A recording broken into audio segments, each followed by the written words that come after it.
The Neo Educator. வணக்கம். இன்னைக்கு நாம சினுவா அச்சபே எழுதின லவ் சைக்கிள் கவிதைய கொஞ்சம் ஆழமா பார்க்க போறோம்.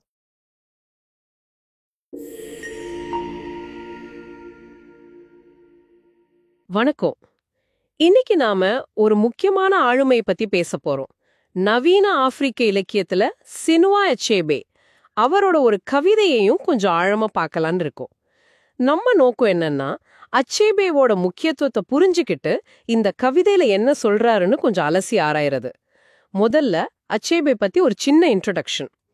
இவர் நைஜீரியன் நாவலாசிரியர், கவிஞர், விமர்சகர். நவீன ஆப்பிரிக்க இலக்கியத்துல ஒரு மையமான புள்ளி இவர். அப்சல்யூட்லி. நிறைய பேர் இவரை நவீன ஆப்பிரிக்க இலக்கியத்தின் தந்தை அப்படின்னு சொல்றாங்க. ஆனா அச்சேபே அதை ரொம்ப பணிவா ஏத்துக்கல. அவரோட நாவல் அது ரொம்ப முக்கியம். திங்ஸ் ஃபால் அபார்ட் 1958 வந்தது. உலகத்திலே அதிகமா வாசிக்கப்பட்ட மொழிபெயர்க்கப்பட்ட ஆப்பிரிக்க நாவல்னா அது இதுதான். அவரோட சின்ன வயசுல இக்போ கலாச்சாரம், அப்புறம் இந்த காலனித்துவ ஆட்சி, கிறிஸ்தவம் இதெல்லாம் பெரிய தாக்கத்தை ஏற்படுத்தியிருக்கு. ஓஹோ. அவரோட ரைட்டிங் ஸ்டைல் பாத்தீங்கன்னா அதுல இக்போ மக்களோட அந்த வாய்மொழி மரபு, அதாவது ஓரல் ட்ரெடிஷன் நல்லா தெரியும். பழமொழிகள், நாட்டுப்புற கதைகள் இதெல்லாம் இயல்பாவே கொண்டு வருவாரு. அவர் எழுதுனது ஆங்கிலம்தான், ஆனாலும் அந்த ஆங்கிலத்தையே ஆப்பிரிக்க சிந்தனைக்கு ஏத்த மாதிரி வளைச்சு பயன்படுத்தினாரு. Culture, colonialism, masculinity and femininity, அரசியல், வரலாறு இதெல்லாம் தான் அவரோட முக்கிய தீம்ஸ். ரொம்ப இன்ட்ரெஸ்டிங். சரி, இப்போ அந்த கவிதைக்கு வருவோம். Love cycle. இது 1971 வந்த beware soul brother and other poems தொகுப்புல இருக்கு. இதோட முதல் வரிகள் இப்படி போகுது. At dawn, slowly, the sun withdraws his long, misty arms of embrace. அதாவது விடியற்காலையில ரொம்ப மெதுவா சூரியன் தன்னோட நீண்ட பனிமூட்ட மாதிரி இருக்கிற அந்த தழுவுறக்காரங்களை விளக்கிக்கிறான். ரொம்ப மென்மையா ஆரம்பிக்குது இல்ல? ஆமா, ஒரு அமைதியான தொடக்கம்.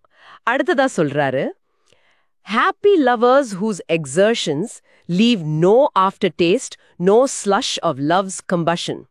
இது என்ன அர்த்தம்? இங்க சந்தோஷமான காதலர்கள் பற்றி பேசுறாரு.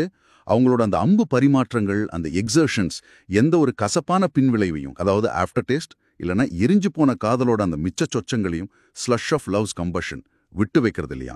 ஒரு முழுமையான குறையில்லாத அன்போட ஒரு சித்திரம் மாதிரி இருக்கு. சரி, அதுக்கப்புறம் இயற்கையை வர்ணிக்கிறாரு. Earth perfumed in dewdrop fragrance wakes to whispers of soft-eyed light. இந்த soft-eyed light மென்மையான கண்களை உடைய ஒளி. ஆமா, ரொம்ப அழகான கற்பனை. பனித்துளியோட அந்த வாசனையில பூமி முழிக்குதான். அந்த ஒளி மெதுவா கிசுகிசுக்கிற மாதிரி இருக்குன்னு சொல்றாரு. காலையோட அழகும் ஒரு புத்துணர்ச்சியும் தெரியுது இதுல. ஆனா இந்த அமைதி அப்படியே இல்ல. திடீர்னு ஒரு shift. Later he will wear out his temper, plowing the vast acres of heaven and take it out of her in burning darts of anger. இங்கே he சூரியன், her பூமி இல்லையா? எக்ஸாக்ட்லி. இங்கதான் அந்த சைக்கிள் மாறுது. அவன், அதாவது சூரியன், பின்னாடி கோவப்படுவான்.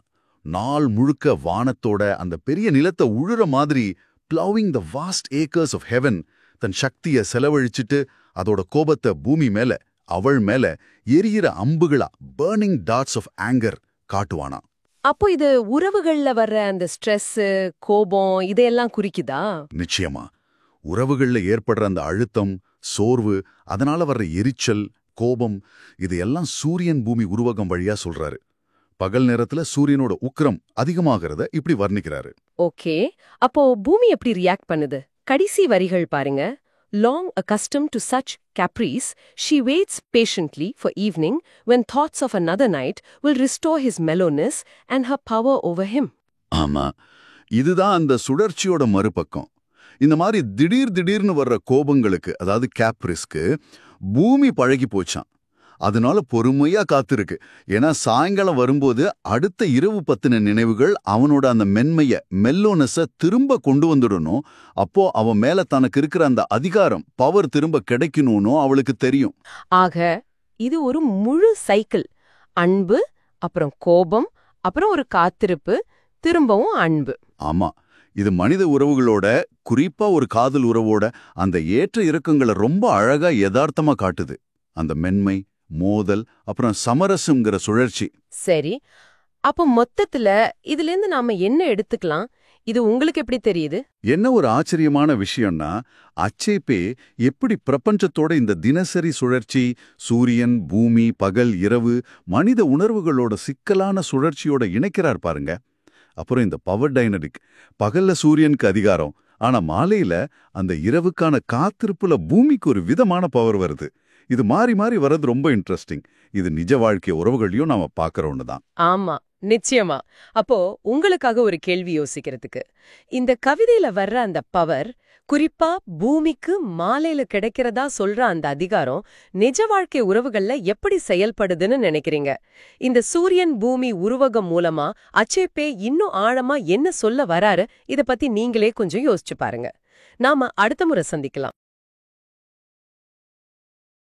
இந்த வீடியோ பிடிச்சிருந்தா நம்ம தி நியோ எஜுகேட்டர் சேனலை சப்ஸ்கிரைப் பண்ணிடுங்க. எங்களுடன் இணைந்ததற்கு நன்றி.